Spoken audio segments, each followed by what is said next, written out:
Magandang hapon ho, mga kapanalig. So ngayon po ay pagninilayan po ulit natin ang ating verse of the day. So buksan po natin ang ating verse of the day. At ang ating pong verse of the day ay nagmula po sa Hebreo, chapter 4, verse 10. Sapagkat ang sinumang magkakamit ng kapahingahan mula sa Diyos ay makapagpapahinga rin sa mga gawain niya, tulad ng pamamahinga ng Diyos matapos niyang likhain ang lahat. So, ang atin pong verse of the day ay patungkol sa kapahingahan o makapagpahinga, no? So, bigyan diin po natin yung kapahingahan at yung makapagpahinga. So, hindi na ho tayo lalayo. Magbubukas po ulit tayo ng talata sa Biblia upang sa ganun matulungan po tayo para maunawaan ano nga po ba yung kapahingahan at kung paano po tayo magkakaroon ng kapahingahan, no? So, sa Bible po para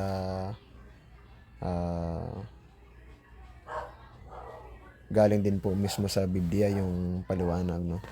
At hindi po tayo naka-rely lang sa personal or sa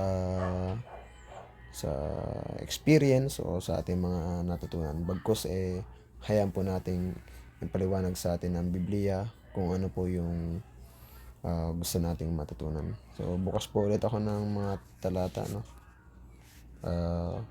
Buksan ko na lang po yung mga nasa notes ko na galing din naman po sa sa iba't ibang Bible verses.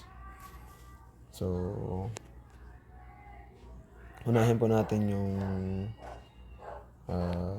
galing po sa Mateo, no? Ito po yung sinasabi. Lumapit kayo sa akin, kayong lahat na nahihirapan at nabibigatan sa inyong pasanin, at bibigyan ko kayo ng kapahingahan. Sundin ninyo ang mga utos ko at matuto kayo sa akin, dahil mabait ako at mababang loob. Makapagpapahinga kayo dahil madaling sundin ang aking mga utos at magaan ang aking mga ipinagagawa. So, yun po yung sabi po dito, no?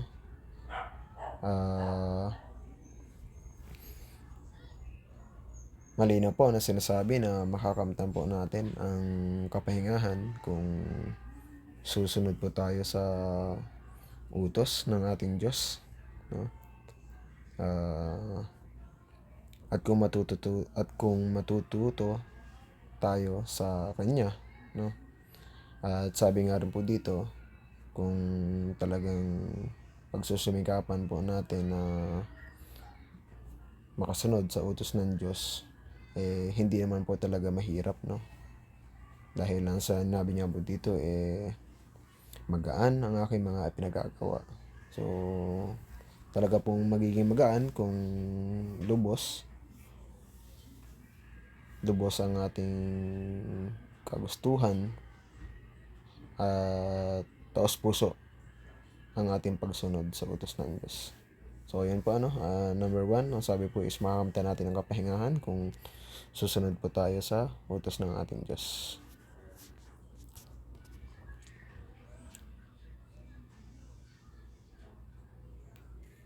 So, buksan naman po natin yung nagmula po sa Hebreo.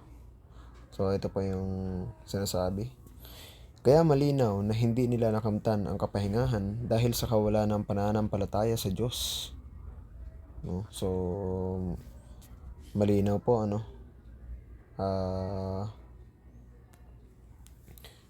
makakamtan po natin ang kapahingahan kung meron po tayong pananampalataya sa ating Diyos, no? So, yun po yung sabi na makakamtan natin ang kapahingahan kung meron po tayong pananampalataya sa Diyos. Yun po yung pangalawa. So, yung una is makakamtan po natin ang kapahingahan kung susunod tayo sa utos ng Diyos. At pangalawa, kung magkakaroon po tayo ng pananampalataya sa Diyos. So, sabi nga po sa verse 18, at sino ba ang isinumpa ng Diyos na hindi makakakamtan ang kapahingahan? Hindi ba't ang mga ayaw sumunod sa Kanya? So, related pa rin po dun sa una, no? Na makakamtan natin ang kapahingahan ng Diyos kung susunod tayo sa utos ng Diyos. So, sabi nga po sa verse 18, yun naman pong hindi magkakamit ng kapahingahan, yun pong kabaligtaran. So, sila po yung ayaw sumunod sa Kanya or yung ayaw sumunod sa utos ng Diyos. Then, pangatlo, Hebreo. Tayo mga sumasampalataya ang magkakamit ng kapahingahan mula sa Diyos. Ngunit hindi ito makakamit ng hindi sumasampalataya. Tayo mga sumasampalataya ang magkakamit ng kapahingahan mula sa Diyos. Ngunit hindi ito makakamit ng hindi sumasampalataya dahil sinabi ng Diyos, sa galit ko, isinumpa kong hindi nila makakamtan ang kapahingahan galing sa akin. So, yun po yung sabi ng ating Panginoon. So, katulad nga po ulit ng pangalawa, kung paano natin makakamtan ang tunay ng kapahingahan is kung magkakaroon po tayo ng pananampalataya sa Diyos. Pero kung hindi po tayo sasampalataya sa Diyos, hindi po natin makakamtan ang kapahingahan, no? Bakit po?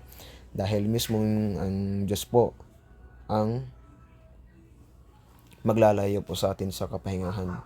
So, klaro po, ano? Sabi po dito, sa galit ko, isinumpa akong hindi nila makakamtan ang kapahingahan galing sa akin. No? Yun kung hindi tayo sasampalataya sa Kanya. No? So, yun po, yung sabi po ng ating or ng ibang talata patungkol sa kapahingahan. So, balik na po tayo sa ating verse of the day. No? So, muli, ang sabi po ay, sapagkat ang sinumang magkakamit ng kapahingahang mula sa Diyos ay makapagpapahinga rin sa mga gawain niya, tulad ng pamamahinga ng Diyos matapos niyang likhain ang lahat. So, muli, isa-summarize ko lang po,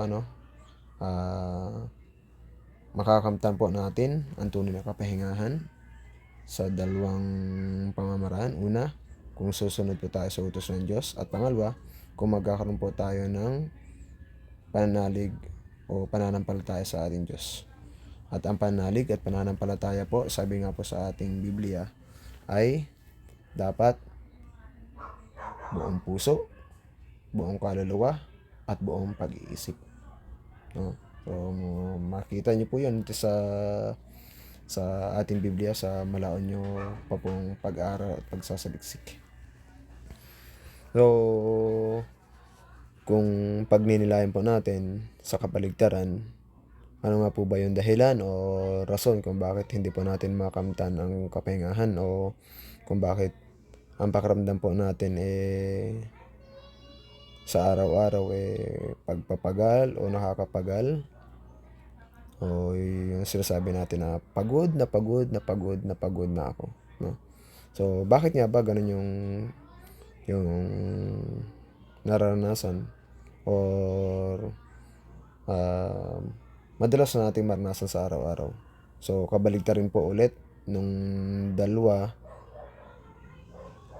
pamamaraan kung paano natin makakamtan yung kapahingahan is yung number 1 is pagal ang ating pakiramdam dahil dahil sa hindi natin pagsunod sa utos ng Diyos. No? Pagal tayo. Bakit? Dahil lahat ng ginagawa natin taliwas sa utos ng Diyos. No? Pagal tayo sa mga makabundong bagay. Pagal tayo sa ating makalamang pagnanasa. Pagal tayo dahil sa mga material na bagay. Pagal tayo dahil sa patuloy na pag-iisip o patuloy na pag-ikot ng ating pag-iisip, ng ating puso at ng ating kalooban dahil sa kawalan ng kapayapaan, no? So, yun po nagiging dahilan, o yun po yung dahilan una kung bakit pakiramdam natin sa araw-araw pagod na pagod tayo or pagal na pagal. At pangalawa nga pong dahilan is kabaligtaran po ulit nung Nung pangalawa is yung kawalan natin ng pananalig o pananampalataya sa Diyos, no? Kasi kung tayo man gumagawa, no, nakasama natin ang Diyos, o may pananalig tayo o may pananampalataya sa Diyos, hindi natin mararamdaman yung pagod, no? Hindi natin mararamdaman yung pakiramdam na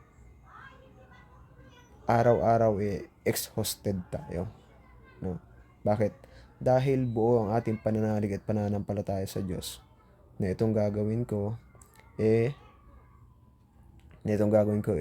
magkakaroon ng katuparan dahil sa aking pananalig at pananampalataya at dahil sa tulong ng aking Diyos, no? Malakas ang ating paniniwala na mangyari yung mga bagay na ating minimithi or pinapangarap dahil sa pananalig at pananampalataya natin sa Diyos, no? So, yun po yung mga dahilan kung bakit sa araw-araw ang naramdaman natin ay pagod, no? Una, pagsuway natin sa utos ng Diyos, at pangalawa, kawalan natin ng pananalig at pananampalataya sa Diyos. So, yun naman po. Sana po nakatulong para po magamit natin sa pang-araw-araw nating pamuhay para po sa ating kaligtasan. Maraming salamat po.